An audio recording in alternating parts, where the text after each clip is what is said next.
At 26 years old, the family that had abandoned me 16 years ago suddenly reappeared in my life. This unexpected reunion sparked a series of emotions and reactions that made me question my own identity, as if I was a different person entirely. As the eldest daughter, I grew up in a seemingly happy family with two siblings, one 3 years younger and the other 5 years my junior. We shared typical family experiences, cooking meals together, watching movies, and playing games. We were close-knit until my father lost his job when I was 9. Blamed for things he hadn't done, he was unfairly dismissed, leaving my mother, who was working in a school, struggling to provide for us all. They decided it would be best if I lived with my grandparents until they were back on their feet. Initially, the idea seemed reasonable, and I embraced the change.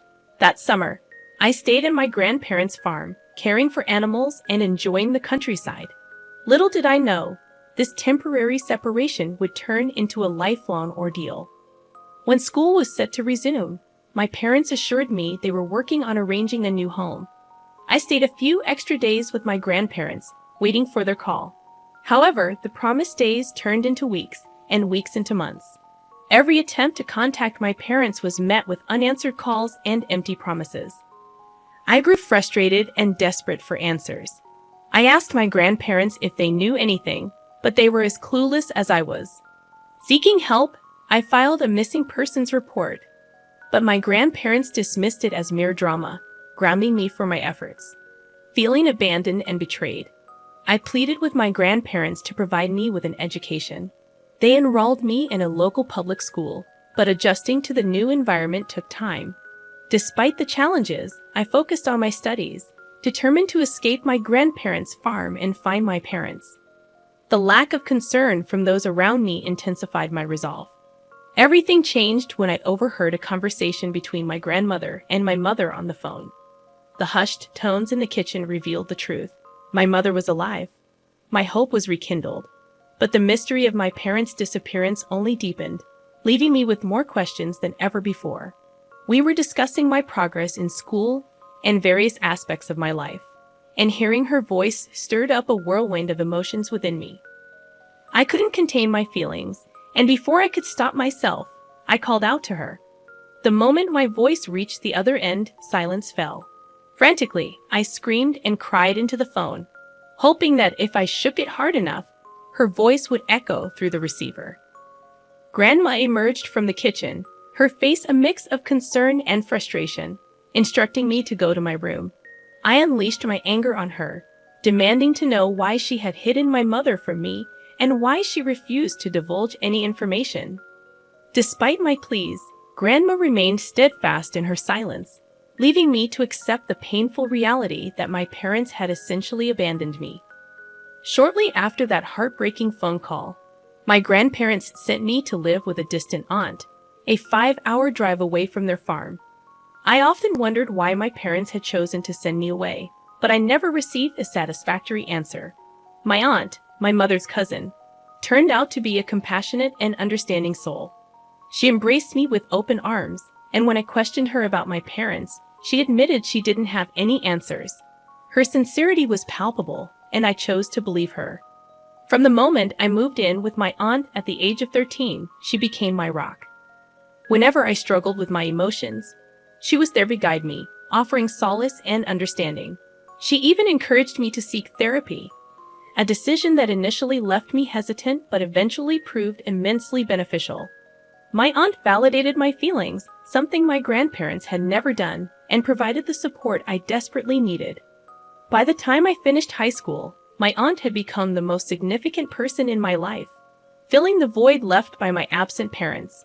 She supported me through my journey to becoming a veterinary doctor, following in her footsteps. At 21, I approached her with adoption papers, wanting her to be my legal parent. With her wholehearted agreement, I finally found the stability and love I had craved for so long. Having completed my degree, I now work as an intern in a hospital, striving to gain valuable experience. My career path has led me to move into a new apartment, away from the familiarity of my aunt's home. Despite the physical distance, I still visit her whenever I can. 2 days ago, on my day off, I was relaxing at home when the doorbell rang. Anticipating a delivery, I opened the door only to find my estranged family standing there, my mom, dad, and youngest brother. They appeared both unfamiliar and yet hauntingly recognizable. Stunned into silence, I couldn't find the words to express my emotions. They handed me an envelope containing a letter from my grandparents. According to the letter, I had allegedly run away from their home, refusing to maintain contact, causing them immense emotional distress. They demanded I pay for my brother's education, leveraging my newfound status as a doctor, threatening legal action if I refused. The situation made no sense to me.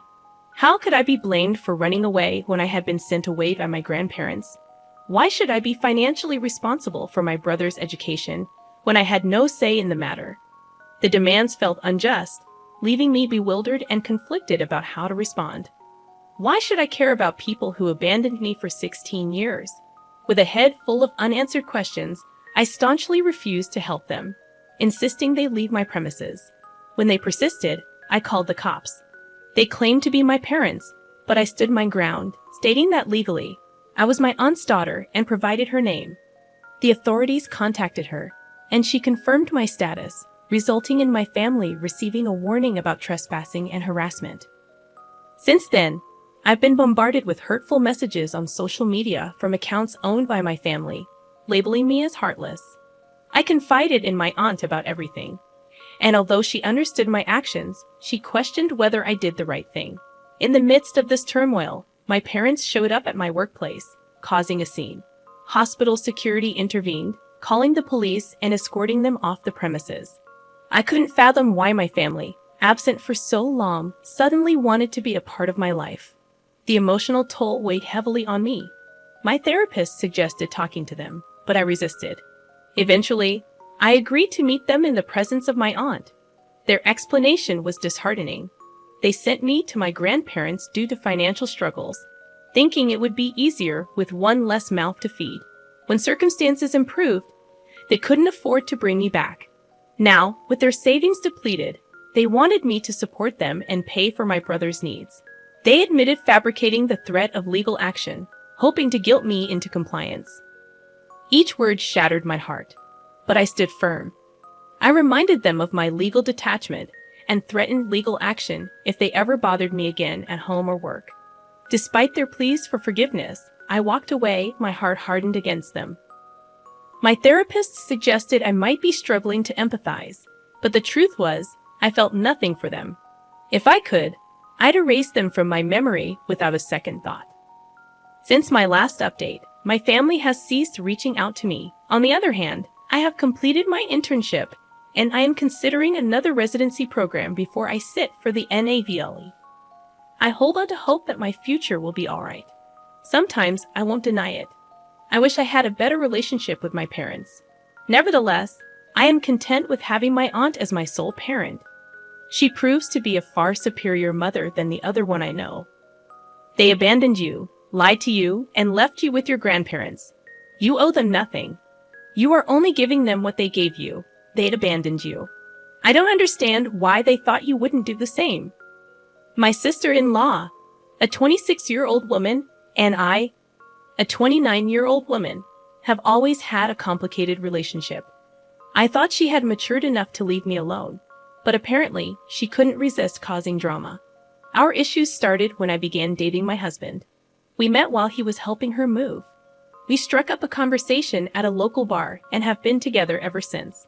Despite our happiness, my sister-in-law never liked me. She once told me her brother never gets serious with anyone, so I shouldn't get my hopes up. I mentally prepared for heartbreak, even though I really liked her brother. However, 6 years later, we are still going strong, and he is undoubtedly my favorite person in the world. The rest of his family, including my mother-in-law, father-in-law, and every other family member I've met, have been nothing but nice to me. So it baffles me why my sister-in-law seems to hate me so much. 2 years ago, during our wedding, she created a huge fuss.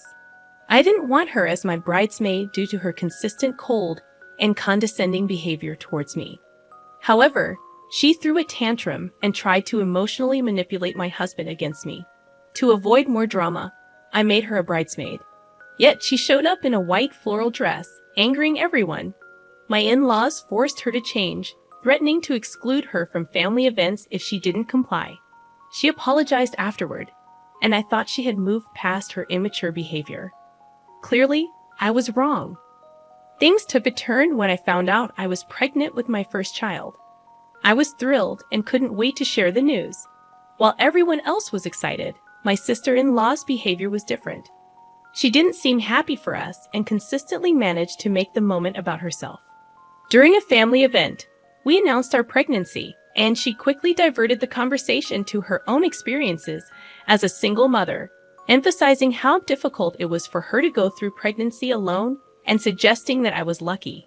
As my due date approached, my sister-in-law offered to host a baby shower for me. Initially, I was grateful and excited about the celebration with my family and friends. However, my excitement turned to suspicion when she insisted on hosting the event at a venue 12,000 miles away from where we lived. She claimed it was a surprise, set up at a luxurious venue owned by her friend, and we wouldn't have to pay for anything. Despite her explanation, I couldn't shake the feeling that something was amiss. When I shared my concerns with my husband, he assured me that his sister was simply trying to do something special for us, and that I might be overthinking it. He even rescheduled vital meetings so we could attend the supposed baby shower. We flew there with my parents, as my in-laws couldn't attend due to being out of the country. Upon arriving at the location, a lavish resort, I immediately sensed something was wrong. The decorations were pink and blue, but there were unfamiliar faces present. To my shock, there was another pregnant couple, and the woman was wearing the same white dress given to me by my sister-in-law.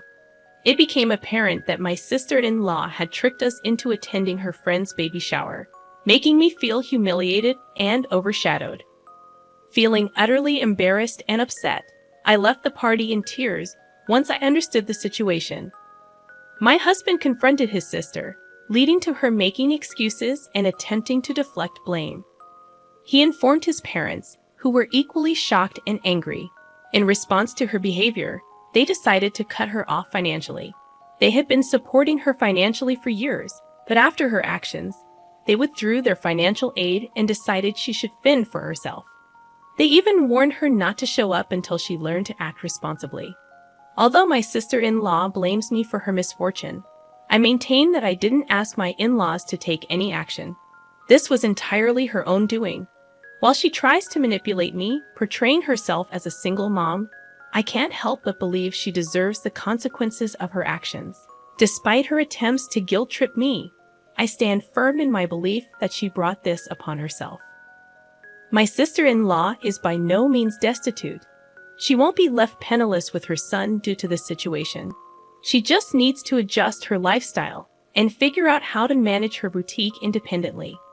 Moreover, if my in-laws genuinely believed their grandchild was in jeopardy, they would step in. I'm confident they won't hold a grudge for long. Although they might not fund her boutique, they'll likely assist her with general expenses once she acknowledges her error and apologizes to me, rather than attacking me for her perceived misfortunes.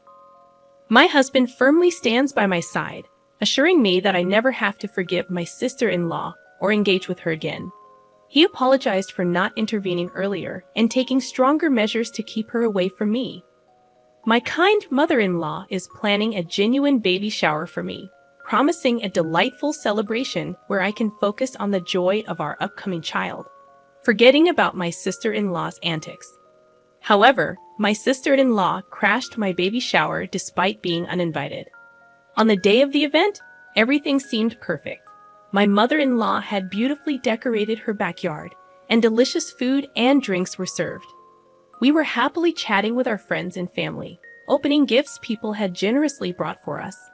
But when my sister-in-law arrived, having found out about the party through social media, she exploded into a furious tirade. She created a scene, shouting that her parents didn't financially support her, but had no issue throwing a lavish party for me, someone she deemed unworthy of such attention. At that point, my mother-in-law had had enough. She promptly escorted my sister-in-law out of the garden, apologizing to the guests for the disturbance. After the event, my in-laws apologized to me multiple times, suggesting I obtain a restraining order against my sister-in-law. While I hesitate to take such drastic measures, we have decided to keep all news about the baby off social media to prevent her from stalking us. The whole situation is insane, and it baffles me how jealous and immature my sister-in-law can be. She managed to ruin not just one but two baby showers with her antics. I must add that my in-laws initially weren't supportive during her pregnancy because she was having a child out of wedlock, which clashed with their traditional beliefs. They did come around after the baby was born, but it appears my sister-in-law still harbors resentment. I haven't heard from her since the baby shower, and my in-laws have expressed their intention to cut her off permanently due to her embarrassing behavior in front of so many people. Frankly, I've reached a point where I don't care anymore. I just want this ordeal to be over so I can focus on myself and my baby. It's astonishing how entitled and childish she can be, sabotaging such a beautiful event. She disrespected not only me but also her friend, showcasing her true colors as a deeply flawed and immature individual. I don't intend to waste another thought on her.